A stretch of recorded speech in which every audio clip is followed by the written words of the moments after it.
Vamos a abrir en Mateo 13 y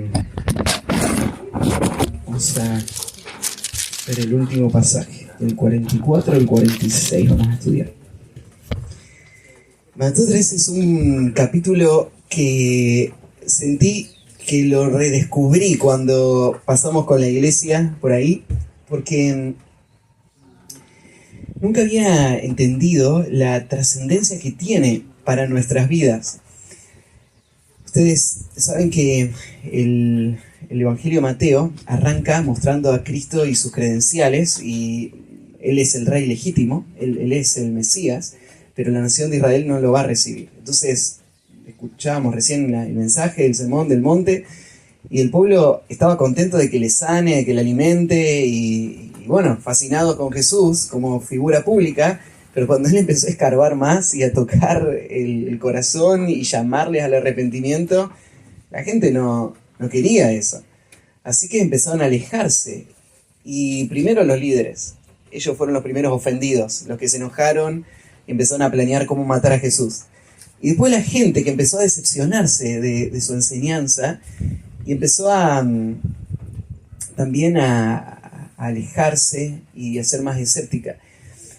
Cuando llegás a la mitad, acá al capítulo 12, hay un punto de quiebre, donde la gente ya está rechazando abiertamente el mensaje. Entonces Jesús va a rechazarles a ellos, no como revancha, sino como juicio. Él va a mostrar que no tienen ninguna excusa. Ellos tenían los profetas, Jesús les está mostrando las señales, ellos saben que Él es el Mesías. Entonces, si le están rechazando, no es porque no se dan cuenta, sino es porque no quieren la verdad que Jesús les da. Entonces, como ellos no la quieren, ahora Jesús va a dejar de hablarles. O sea, Él va a seguir enseñando, pero Él va a cambiar su método. Ahora va a empezar a enseñar a través de parábolas. Las parábolas, a veces creemos que son historias más sencillas para que la gente entienda, y lo es. Recién veíamos una parábola, y en Mateo 5, esta parábola de los constructores nos da una imagen muy clara de lo que es escuchar y no obedecer. Y fueron buenísimas. Jesús era un genio usando estas ilustraciones.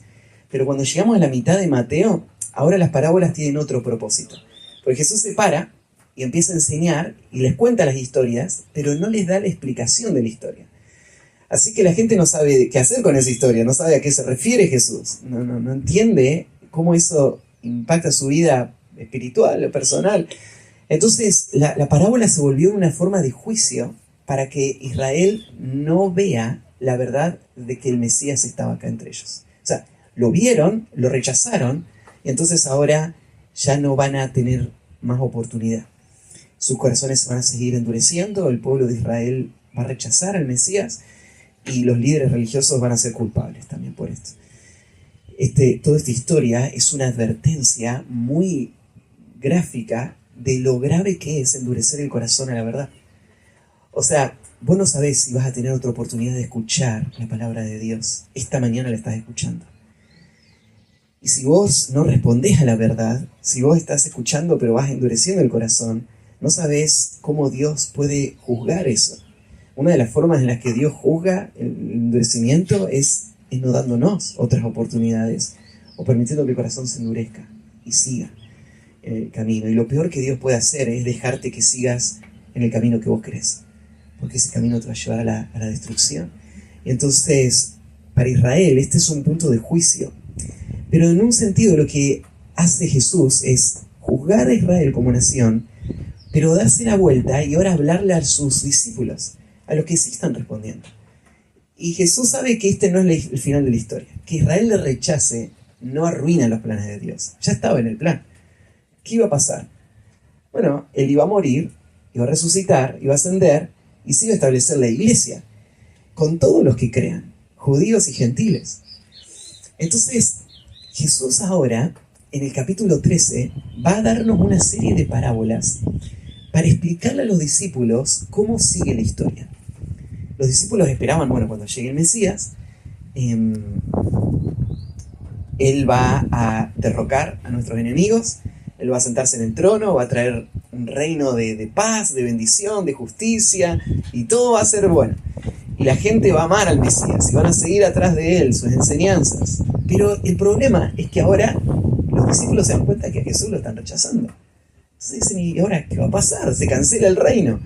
Se anuló, ya no va a haber más. ¿O cómo va a ser el reino? Entonces Jesús le explica con las 7 parábolas que siguen cómo sigue la historia. Y le va a explicar cómo es el reino de los cielos. Y en realidad estas historias no tienen que ver con el tiempo que están viviendo ahí solamente.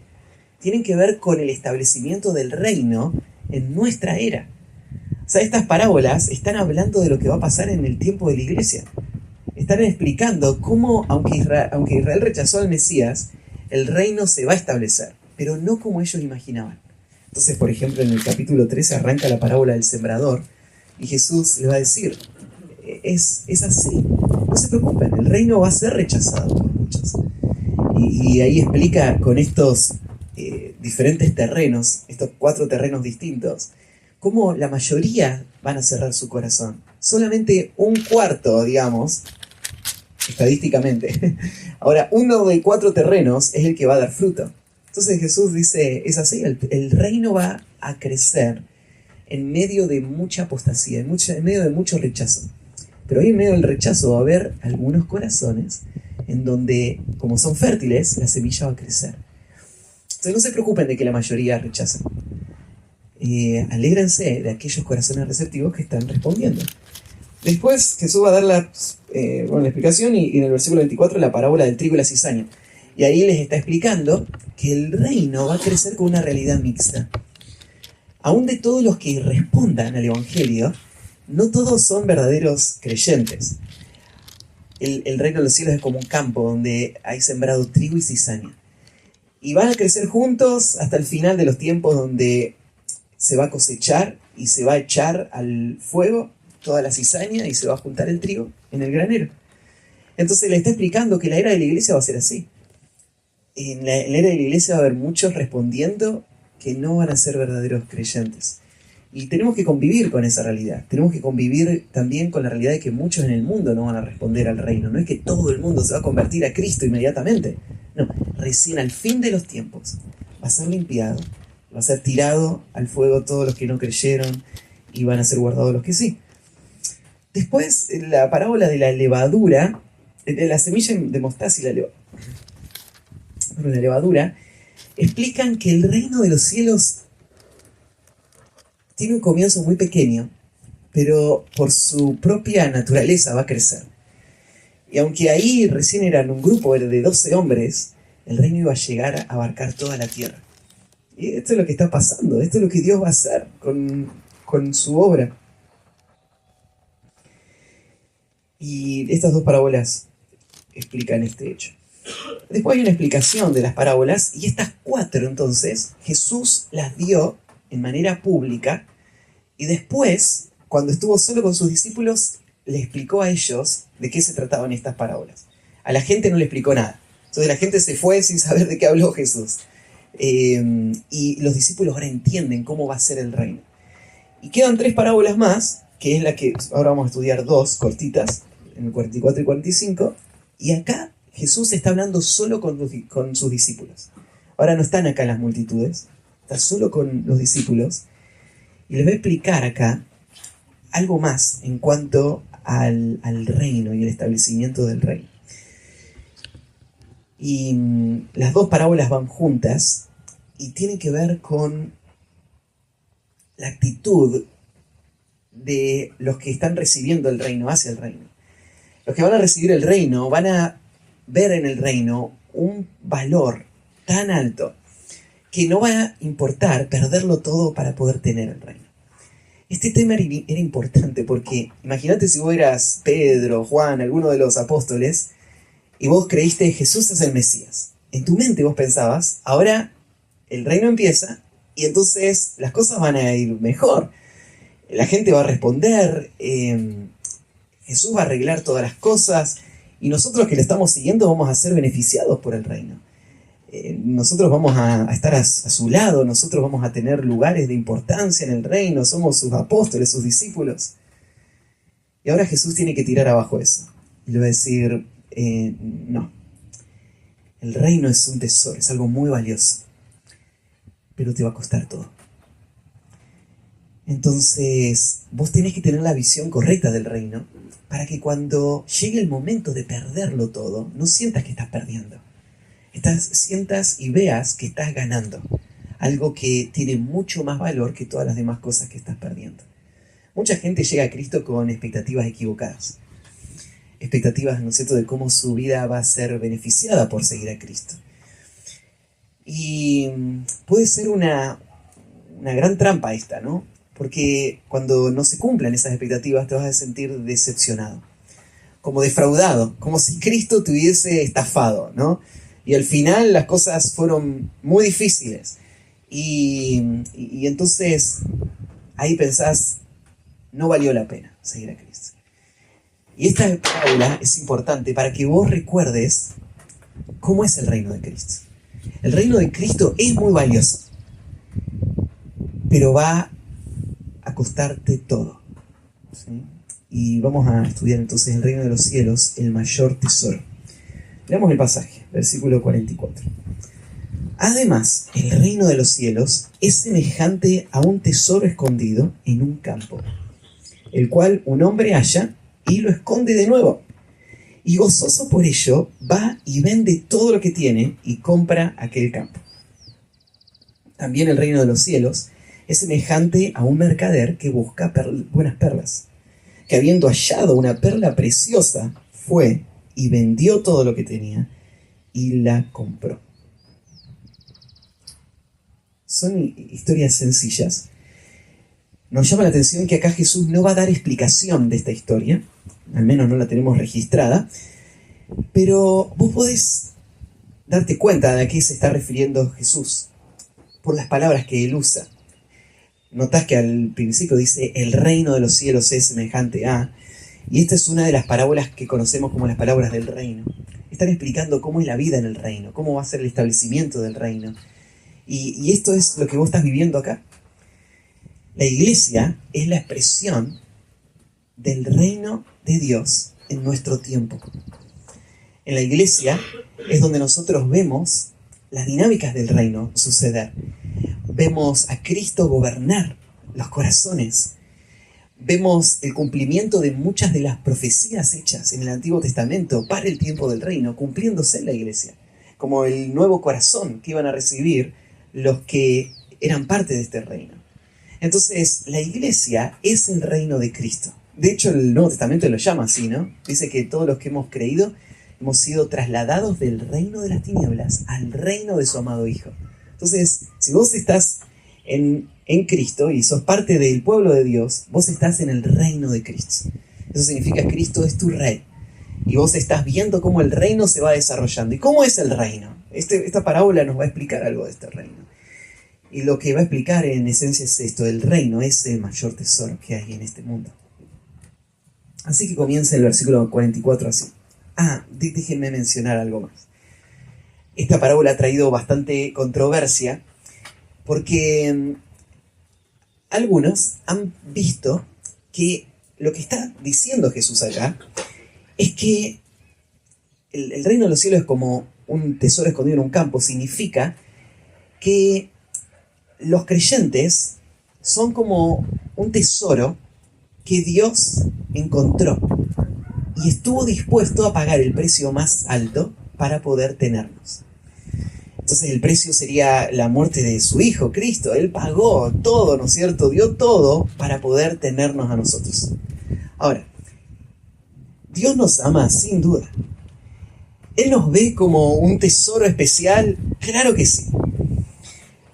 Pero nosotros somos un tesoro especial por la obra que Cristo hizo en nosotros. No por mérito propio. Cuando el Señor nos encontró, no nos encontró como un gran tesoro. Nos encontró hundidos en el pecado, en la mugre, ¿no? Condenados. Éramos hijos de ira, lo mismo que los demás. Entonces, ahí es donde el cuadro como que no encaja muy bien, si es que tratarías de pensar, acá está hablando de lo especial que yo soy, y cuánto Dios me ama, y cuánto estuvo dispuesto a hacer para salvarme. Es verdad que Él pagó el precio más alto para salvarme, pero esto distorsiona el sentido de esta parábola, ¿no? Porque yo tengo valor por estar en Cristo. Yo soy polvo, en donde Dios sopló aliento de vida. Sin ese aliento sería polvo nomás, igual que la tierra de ahí afuera. No habría nada especial. Y aún siendo un hombre, perdido en el pecado, es solo la misericordia de Dios la que me trajo. Entonces no es tanto el valor que yo tengo, la forma en la que tengo que pensar mi relación con Cristo, sino es más bien la misericordia de Él, su gracia. Entonces la parábola no va para ese lado. Más bien la estructura de la parábola está mostrando otra realidad. Está mostrando al creyente que descubre el tesoro del Evangelio. Y al encontrarlo, su vida va a ser revolucionada. Y él va a entender que es tan valioso el Evangelio, es tan valioso el reino de Dios que él acaba de encontrar, que no importa perder todo lo demás para poder obtenerlo.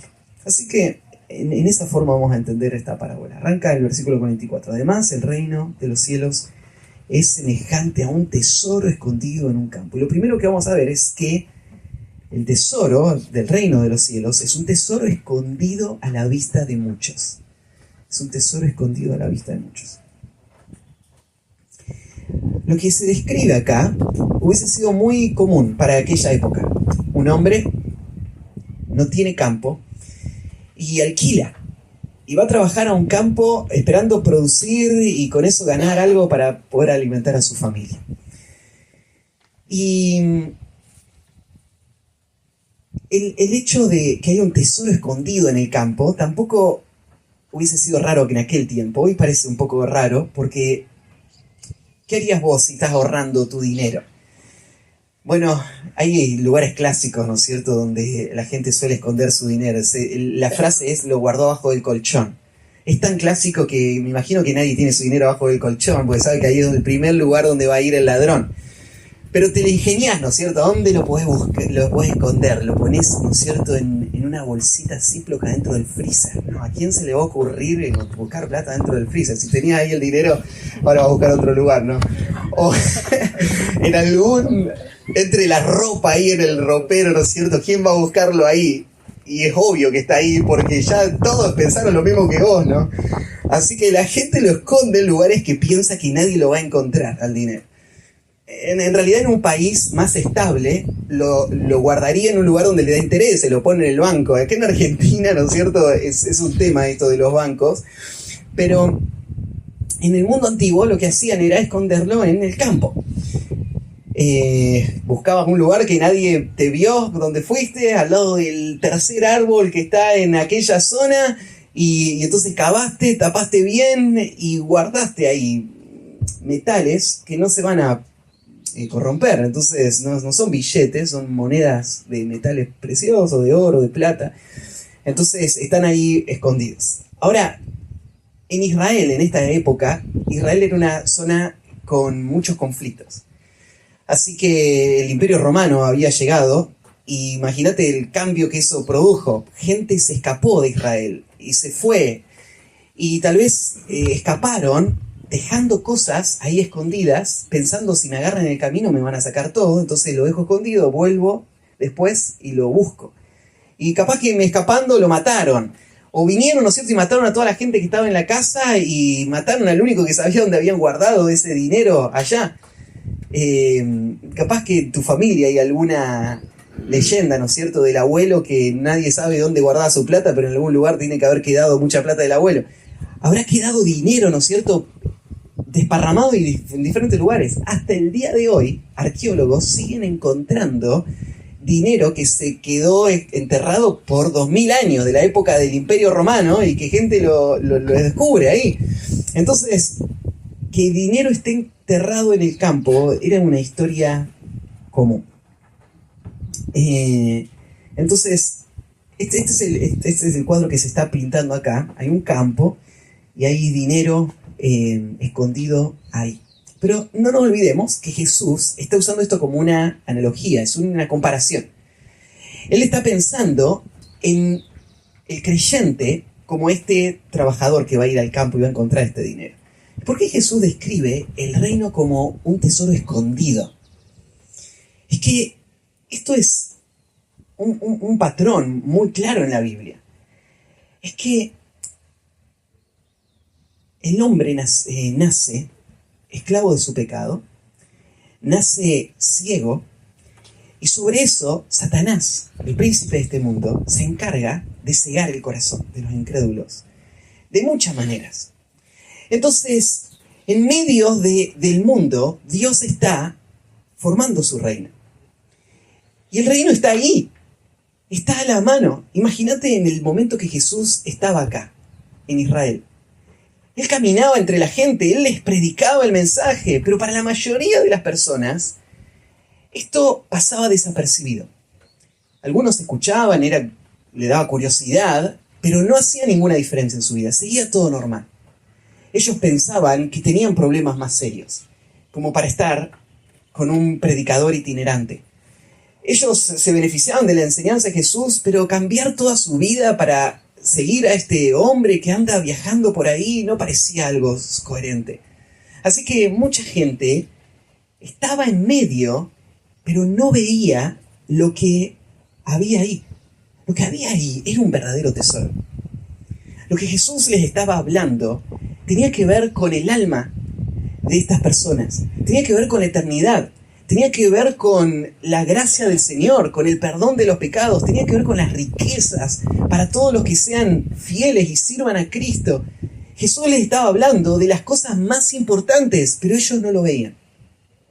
Sería como vivir en Israel y pasar toda tu vida caminando al lado de donde estaba escondido un tesoro incalculable. Esta imagen del tesoro siempre fue muy atractiva, ¿no? Hay películas y clásicos, ¿no? Los piratas que buscan el tesoro, ¿no? Y una cueva llena de monedas de oro y pilas de oro. Imagínate lo que es toda tu vida pasar caminando al lado de donde estaba toda esta caverna llena de todo este tesoro. Y vos nunca lo viste. Pero eso es lo que hace al tesoro tan enigmático, ¿no? El hecho de que la mayoría no lo encuentran, no saben dónde está. Y Jesús está describiendo al mundo de esta manera, como si fuese a ser un gran campo, en donde hay algo de tremendo valor, pero en donde la mayoría nunca lo van a ver. Ahí en Isaías 65:1 dice el Señor: fui buscado por los que no preguntaban por mí, fui hallado por los que no me buscaban. Acá de nuevo está hablando de la relación con Dios, el tesoro más grandioso. Vino a personas que no imaginaban que iban a encontrarlo.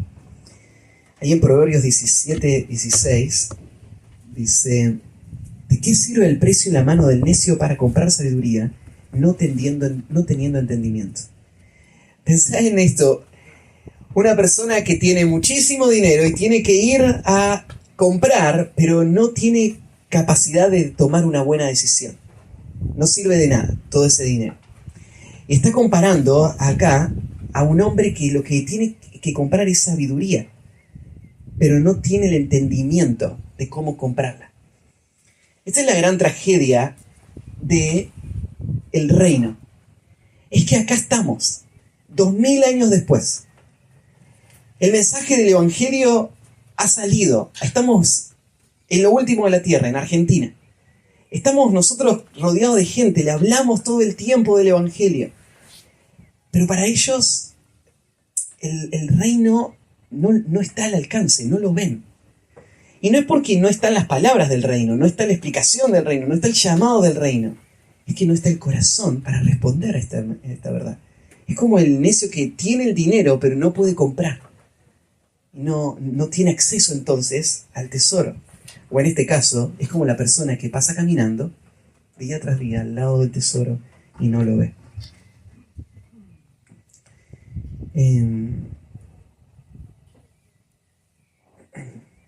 En segundo lugar, el reino de los cielos como mayor tesoro es un tesoro hallado inesperadamente, el cual, dice Jesús, un hombre halla y lo esconde de nuevo.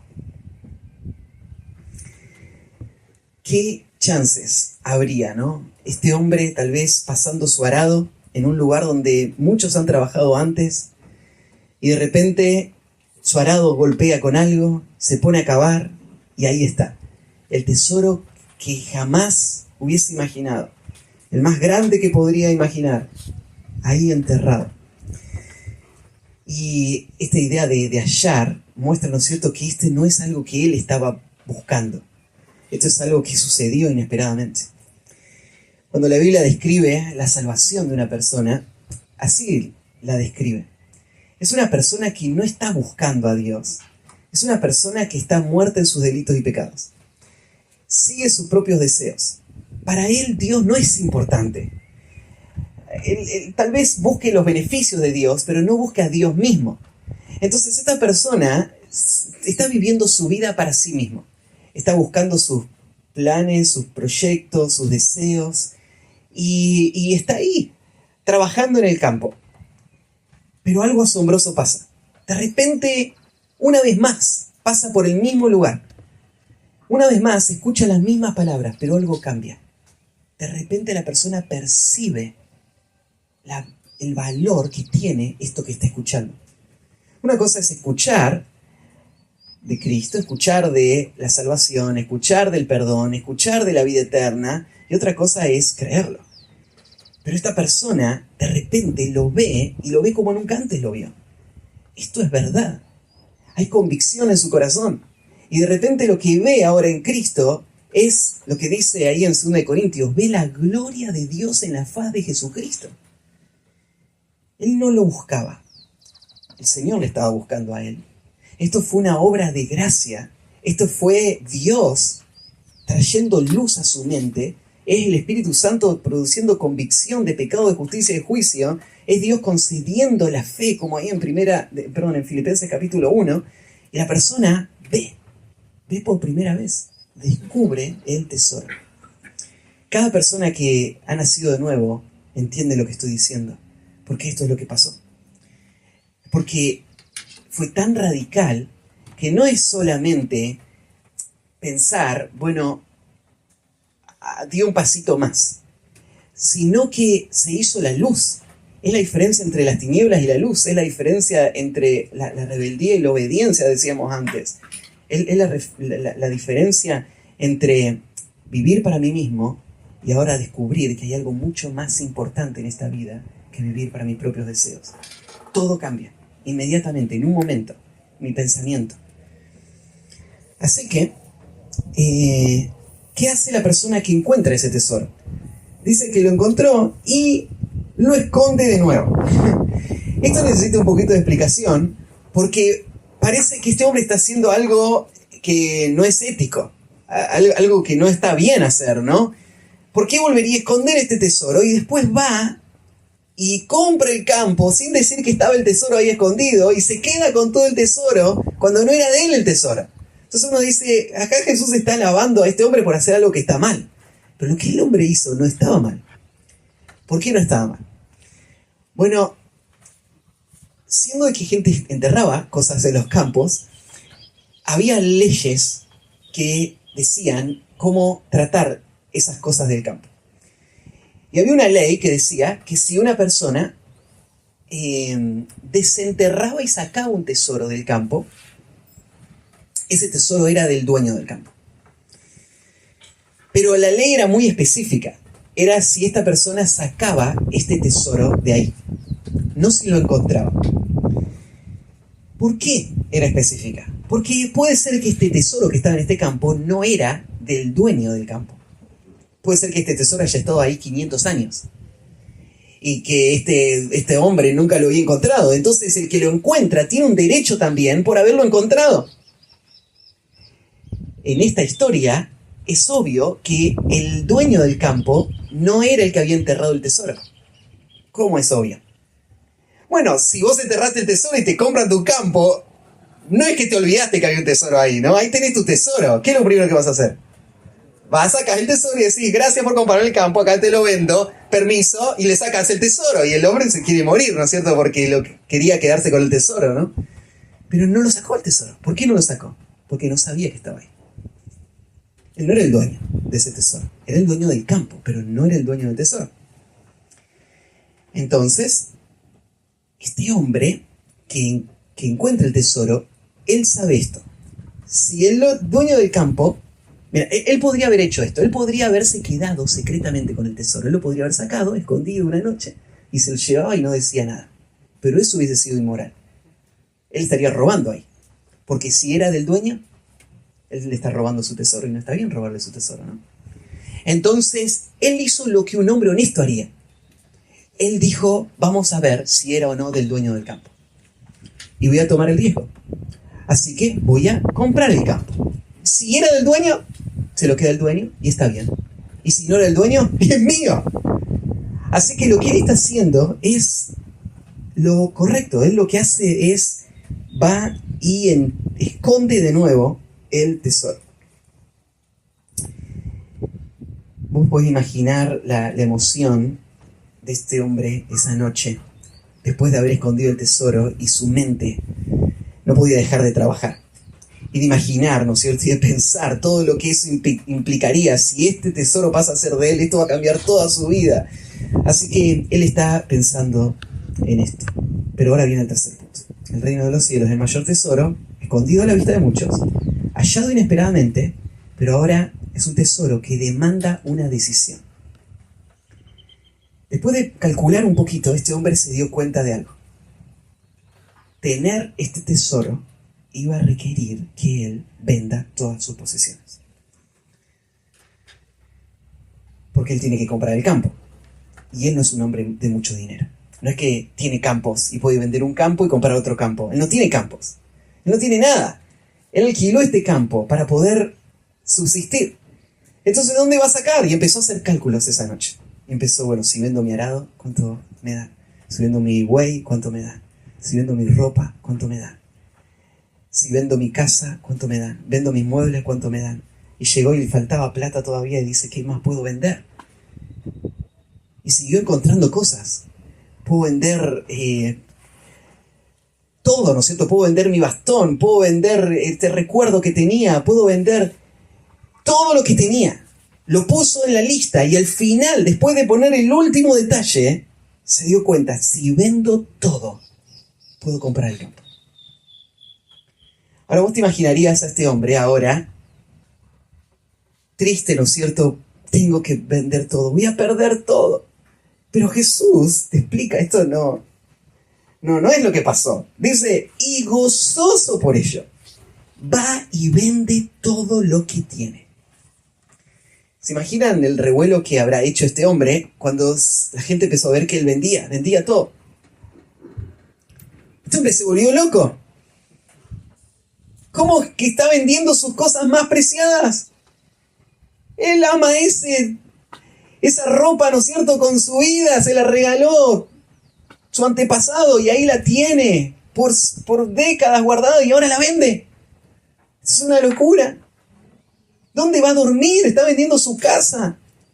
¿Y de qué va a trabajar? Vende su buey, vende su arado.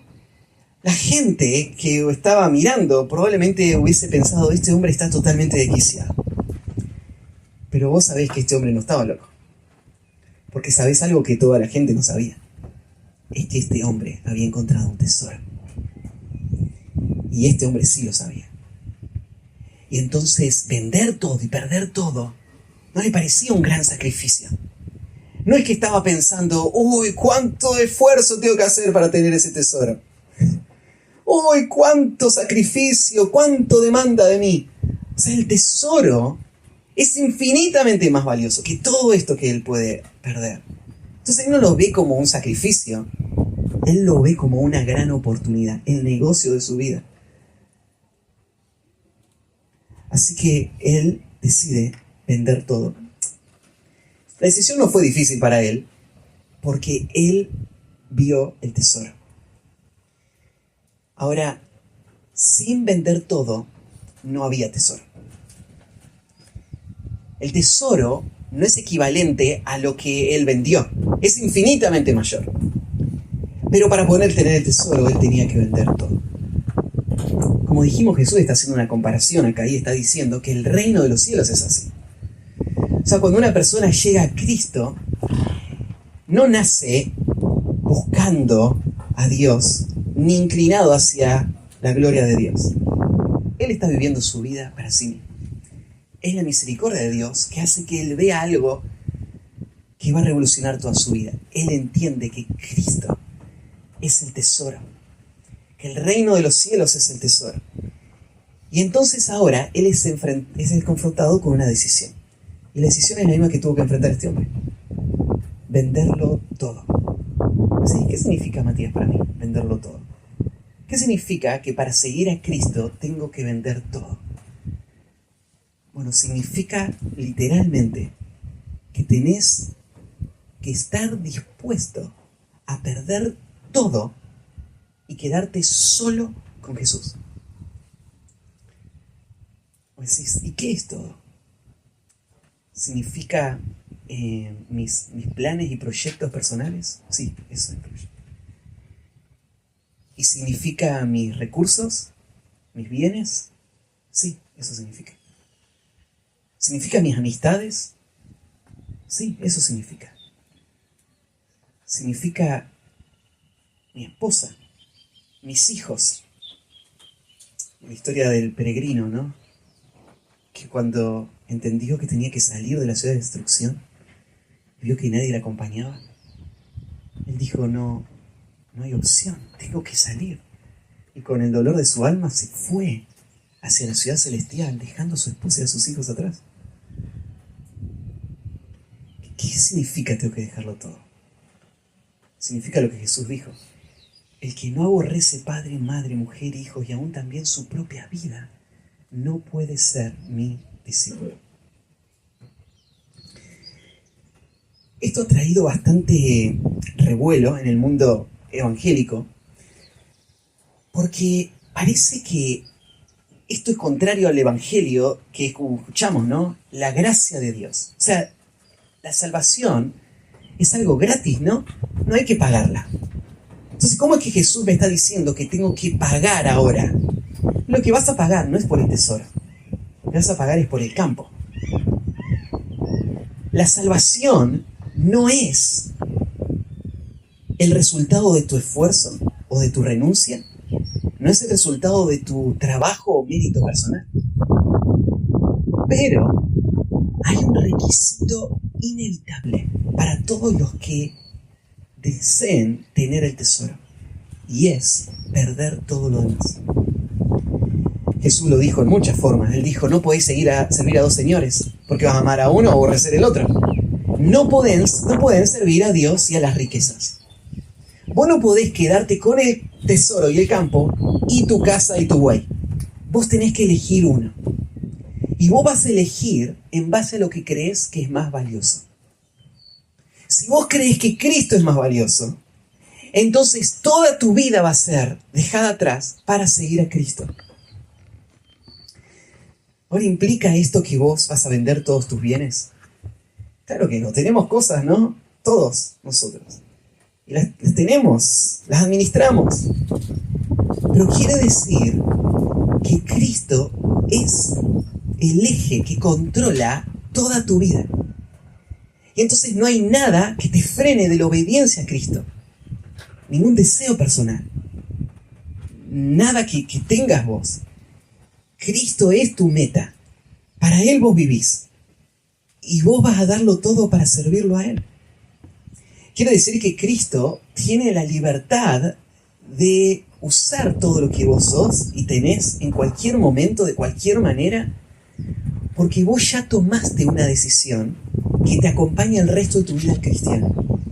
¿Y cuál es la decisión? Bueno, es la que aparece ahí en 2 Corintios capítulo 5, cuando Pablo dice, vamos a ver, 2 Corintios 5,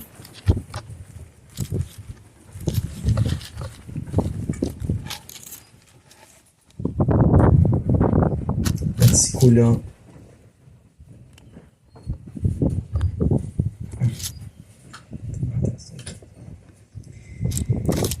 versículo 14. Porque el amor de Cristo nos constriñe pensando esto, que si uno murió por todos, luego todos murieron. Y por todos murió, para que los que viven ya no vivan para sí, sino para aquel que murió y resucitó por ellos.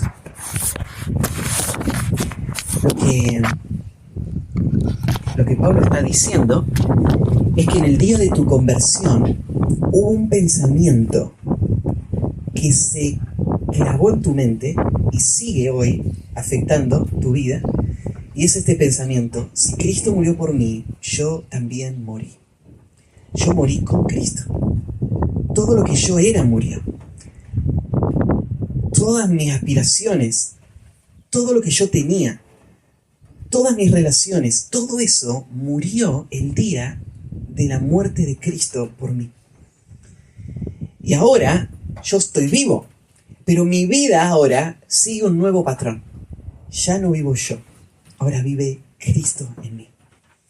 Ahora mi guía, mi regla, los parámetros para vivir es todo lo que Cristo quiera, todo lo que Cristo pida, todo lo que Cristo hace, todo lo que Cristo es, todo eso es lo que yo voy a vivir. Y mi vida no tiene ninguna otra agenda, ningún otro propósito.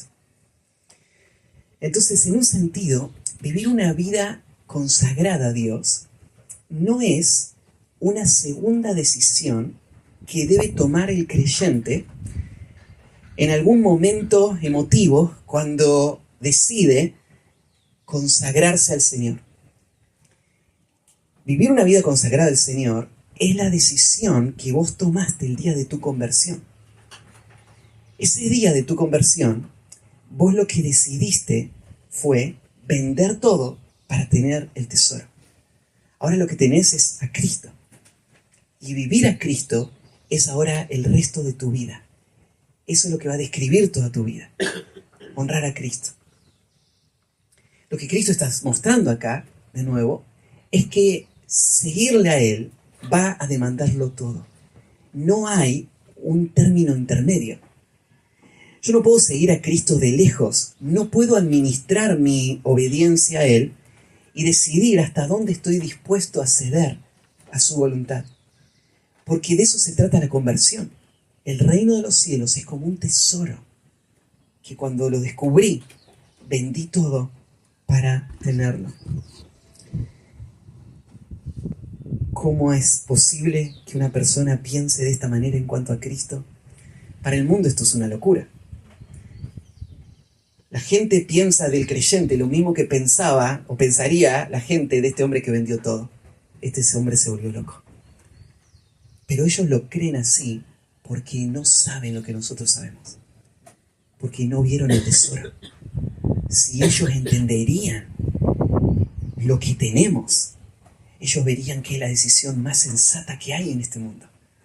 Dejar todo atrás para seguir a Cristo. Esta no es la forma en la que una persona que está tratando de usar a Cristo respondería. No es la forma en la que una persona que está queriendo ser un religioso y un hombre viviendo para las apariencias respondería. Cuando lees ahí en Mateo 19, 21 a 22, aparece ahí la historia de un hombre que vino a Jesús con esta pregunta: ¿qué bien haré para tener vida eterna? Y Jesús le responde que obedezca los mandamientos y él dice: bueno, ya obedecí todo. Entonces Jesús va a sacar a luz las verdaderas motivaciones del hombre con esto. Si quieres ser perfecto, anda, vende lo que tienes y dalo a los pobres y tendrás tesoro en el cielo, y ven y sígueme. Mira qué fácil que es exponer quién controla mi vida. Imagínate esta mañana si Jesús estaría acá y te miraría a los ojos y te diría: quiero que vendas todo lo que tenés. La casa que te estás construyendo, el auto que todavía estás pagando, el trabajo ideal que al final conseguiste, la vida cómoda que hoy tenés. Literalmente quiero que vendas todo, se lo des a los pobres y me sigas. Eso pondría a prueba si vos sos salvo o no. Porque eso va a poner a prueba si es que vendiste todo para comprar el tesoro o no. Y si vos todavía tenés cosas, es porque no tenés el tesoro. Porque para tener el tesoro tenías que vender todo. Si hay algo a lo que te estás aferrando todavía, porque todavía no abrazaste a Cristo. Y entonces, ¿qué pasó con este hombre? Ya sabes, se alejó, triste, porque tenía muchas cosas. En su mente valía más lo que él tenía que lo que Cristo le ofrecía. ¿Cuántas cosas tenía? ¿Realmente tenía muchas cosas? Él perdió todo al final, ¿no? Como todos pierden todo. Esta vida va a pasar rápido. Y ese día, él hizo el peor negocio de toda su vida. Ese era el día para venderlo todo y seguir a Cristo. Ahí estaba Jesús delante de él. Y no tomó esa decisión. Entonces, por el otro lado, el contraste lo tenemos con Zaqueo. Este hombre que cuando ve a Jesús y Jesús le dice: necesito ir a tu casa, esta noche necesito que esté en tu casa, abre la puerta de su casa, escucha a Cristo, y evidentemente algo cambió en esas horas. Su corazón ahora dejó la avaricia para la que él había vivido tanto tiempo, y él ahora está arrepentido por todo el pecado que hizo. Entonces se para y dice: la mitad de mis bienes doy a los pobres. Esto es celo, esto es disposición de vivir para Cristo, ¿no? Y si en algo defraudé a alguien, se lo devuelvo 4 veces más. Y Jesús, ¿qué dice? Hoy entró la salvación a esta casa. Ahora, ¿Zaqueo fue salvo por haber dado la mitad de su dinero a los pobres? Claro que no. Ananías y Zafira fueron ejecutados por haber dado casi toda su propiedad a la iglesia. Entonces, dar tu propiedad o dar tus bienes en nada te serviría si tu corazón no está respondiendo al Evangelio, sino estás buscando tus propios deseos. Pero Zaqueo fue salvo porque él era hijo de Abraham también. La misma fe de Abraham estaba en Zaqueo. Así como Abraham vivió su vida como extranjero y peregrino, confiando en las promesas de Dios, esperando al Mesías para recibir todo lo que Dios le había dicho, así también Zaqueo, a partir de este momento. Y ahí él es salvo.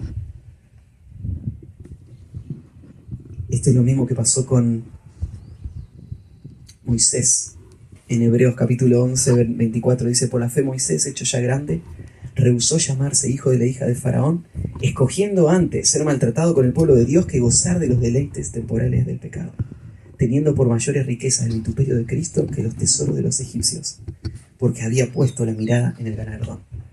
Moisés también vio el tesoro. ¿Y qué hizo? Vendió todo lo que tenía. ¿Y qué tenía? Los tesoros de los egipcios. Era el príncipe de Egipto, el heredero. Él tenía todo lo que el mundo soñaría con tener. Él lo vendió todo. ¿Y por qué lo cambió? Por los vituperios de Cristo. Por sufrir junto con el pueblo de Dios y esperar en las promesas de Dios. Y esto es lo que Jesús está diciendo acá. Demanda el tesoro del Evangelio, demanda una decisión. Y la decisión es simple. O lo que tenés, o Cristo. ¿Sí? Una de las dos tenés que elegir. Cuarto, este es un tesoro que se vuelve una posesión. Entonces este hombre fue, vendió todo lo que tenía, y estas palabras, y compró aquel campo. Imagínate la celebración de este hombre. Esa noche él se fue a dormir y no tenía casa, no tenía burro, buey, arado, ropa, no tenía nada, pero estaba celebrando. ¿Te lo imaginas, no? Él es el hombre más rico. Él tiene el tesoro. El tesoro no es solamente una ilusión, es real. Y cuando alguien vende todo lo que tiene y elige a Cristo, puede celebrar, porque esto no es fantasía, esto es realidad. El tesoro es real, el reino es real, Cristo es real. Las recompensas eternas son reales. El hecho de que no las veamos acá, el hecho de que ahora seas como no teniendo nada, no quita que posees todo. El hecho, ¿no es cierto?, de que estés como entristecido no quiere decir que no estás consolado por el Señor. El hecho de que se vea, ¿no es cierto?, como pobre no quiere decir que estás enriqueciendo a muchos. La realidad a veces no se ve tan fácilmente porque está escondida atrás de lo que nos rodea. Este hombre no tenía nada, pero tenía todo. Tenía el tesoro. Así que esa es la bendición de elegir a Cristo. Si vos elegís quedarte con lo que tenés, eso es todo lo que vas a tener y lo vas a perder. Si vos elegís a Cristo, vas a tener la realidad para siempre. Es lo que dice Mateo 16, 25. Todo el que quiera salvar su vida, la perderá. Y todo el que pierda su vida por causa de mí, la hallará. Porque ¿qué aprovechará el hombre si ganare el mundo entero y perdiere su alma? ¿O qué recompensa dará el hombre por su alma? Esto es cristianismo básico. Cristianismo básico es seguir a Cristo. Implica perder su vida para ganarla. Esto es lo que Jesús estableció. No hay otra forma de vida. Lo digo porque a veces corremos con este peligro. Miramos a nuestro alrededor y vemos tanto falso cristianismo. Vemos tanta cizaña. Vemos tanta distorsión que creemos que esa es la norma. Y creemos que un creyente normal puede ser, o una posibilidad de un creyente, es una persona que vive para sí mismo y que hace algo para Dios. Que calla su conciencia con algo, ¿no es cierto?, que Él está ofreciendo. Y que se cree parte del pueblo de Dios solamente porque está en medio del pueblo de Dios. Y acá Cristo está siendo muy tajante. Y Él está diciendo, hay una sola forma de cristianismo. Son los que han perdido todo. Esos son los verdaderos discípulos. Quinto lugar, un tesoro, el mayor tesoro es un tesoro buscado con determinación. Parece una contradicción porque yo expliqué que nadie busca a Dios. Si vos en algún momento encontraste el tesoro, fue un milagro, fue la gracia de Dios que te lo trajo. Pero en la segunda historia, que aparece ahí en Mateo, se nos cuenta de un hombre, un mercader, que buscaba perlas preciosas. Y acá sí está la imagen de él que busca algo. Este es un experto, es un conocedor de perlas. Él sabe cómo se ve una perla preciosa. Y él está a la expectativa de un día encontrar la perla más preciosa. En el mundo antiguo eran muy valoradas las perlas. Había perlas que costarían el equivalente a hoy a más de $1 millón. Y eran muy raras. Y había diferentes lugares donde se buscaban y había gente que buscaba, había viajeros que las encontraban y las traían. Entonces acá se está describiendo a este mercader. Y él está buscando estas buenas perlas. Ahora, esto no cambia la forma en la que entendíamos recién la salvación. La salvación tenés que saber de que nadie la busca a no ser que la gracia del Señor esté obrando en ese corazón. Entonces, hay veces donde uno percibe como si Él estaría buscando a Cristo. Porque vos sentís el peso de tu pecado, vos ves que tiene que haber algo más que lo que este mundo ofrece. Y entonces estás buscando algo que valga la pena, algo que tenga sentido, algo que tenga trascendencia, hasta que encontraste un día a Cristo y decís, esto es lo que toda mi vida busqué. Pero ¿de dónde vino ese deseo? Cuando vos llegaste a Cristo, hay alguna verdad que inmediatamente vos entendés. El que me estaba buscando era Dios. Y toda mi vida, Él estuvo ahí. Toda mi vida, cada cosa que pasó, era Dios. Aún obrando en mi rebeldía, aún en la dureza de mi corazón, Dios estaba obrando para llevarme un día hasta Cristo. Y que yo lo haya encontrado no fue un mérito mío. No es que yo soy más bueno que otros y por eso elegí a Cristo. Yo estaría igual que todos los demás. Si yo llegué hasta acá, es porque la misericordia de Dios me trajo, aún en mis deseos, aún en la carne de mi corazón, aún en mi matrimonio que se desboronó y necesitaba a alguien desesperadamente. Pero no fui yo el que lo buscó. Es Dios el que creó esa situación que hizo que yo llegue acá. Él me estaba buscando. Es como un mercader que está buscando estas perlas. Y habiendo hallado una perla preciosa, de nuevo, inesperado este hallazgo, en ambos casos es la misma situación, lo mismo, fue y vendió todo lo que tenía y la compró. La repetición de la historia y la conclusión de la historia muestra el énfasis de Jesús en esto. Así es el reino. ¿Y en qué se parecen las dos historias? En el final. Vende todo y lo compra. Ya sea el campo o la perla, ya sea que la encontré o la busqué, lo importante es esto: vende todo y lo tiene.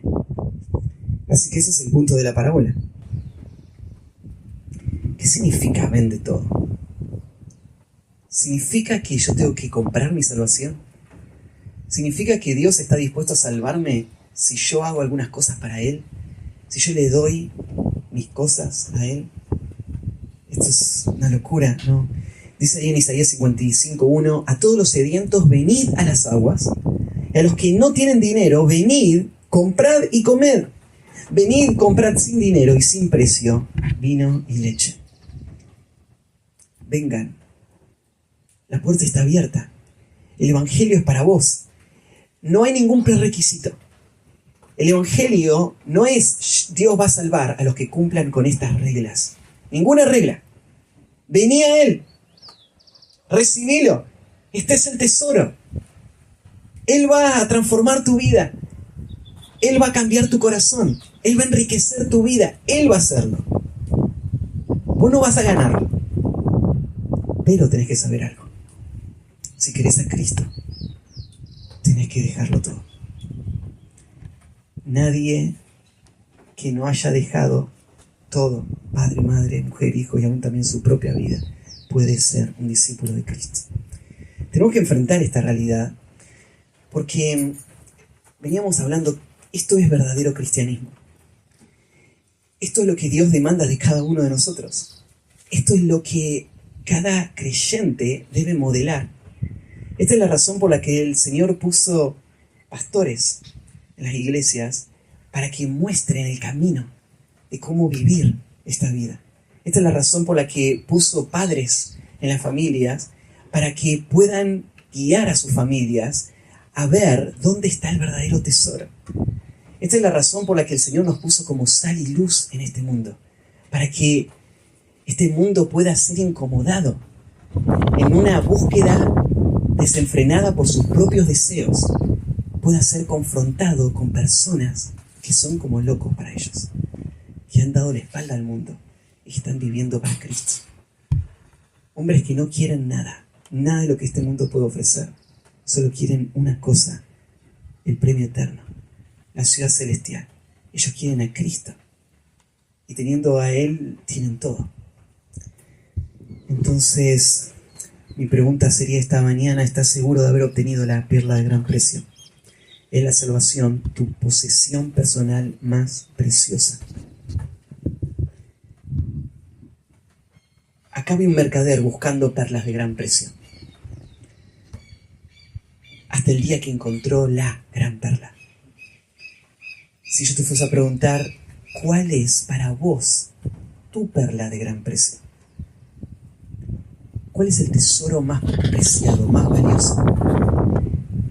¿Qué es lo que viene a tu mente constantemente? ¿Cuál es la razón por la que te levantás cada mañana? ¿Cuál es el objetivo de tu vida?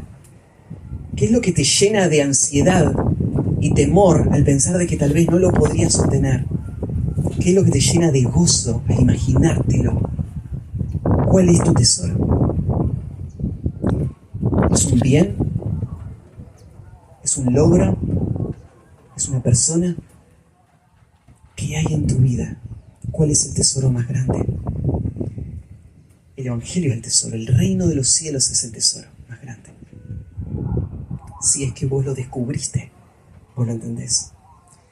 Y si es que aún no lo descubriste, Lo que necesitas es clamar al Señor y pedirle que en su gracia te conceda verlo y te conceda abrazarlo y te conceda responder con esta decisión de dejarlo todo para seguir a Cristo. Y este es el momento para hacerlo. No sabes si va a haber otra oportunidad. Este es tu momento del joven rico. Este es tu momento en donde Cristo te está diciendo: déjalo todo y seguime a mí. Y ahora vas a responder. O te vas a ir triste, o vas a hacer lo que hizo Zaqueo, o vas a hacer lo que hizo Moisés, o vas a hacer lo que hizo cada persona que respondió al Evangelio a través de la historia. Ahora, vivir de esta manera, consagrada a Cristo, es una decisión constante. Aunque hay un pensamiento que está desde el día de tu conversión, y no es que vos tenés que volver a decidir dar tu vida para Cristo, pero vos tenés que mantenerte en esa decisión todos los días. Cuando Pablo dijo: con Cristo estoy juntamente crucificado, él no dice: con Cristo fui juntamente crucificado, sino estoy juntamente crucificado. Cada día, ya no vivo yo, vive Cristo en mí. Entonces, vivir en esa cruz y estar en esa posición y mantener esa decisión es la decisión y es la batalla de cada día, ¿no?, contra nuestra carne, para que el Señor pueda controlarnos y nuestra vida pueda llevar mucho fruto para Él. Oramos. Padre, gracias por la bendición que es tener tu palabra como una luz que alumbra en un lugar oscuro. Y cuando miramos toda la mundanalidad o un entorno en donde lo que estamos hablando acá parece una locura, tu palabra es la que echa luz sobre nuestro corazón para que podamos ver ese tesoro. Gracias, Señor, porque tú has obrado así en muchos de los corazones que están acá. Gracias por la obra que sigues haciendo. Gracias por cómo sigues afirmando esa convicción.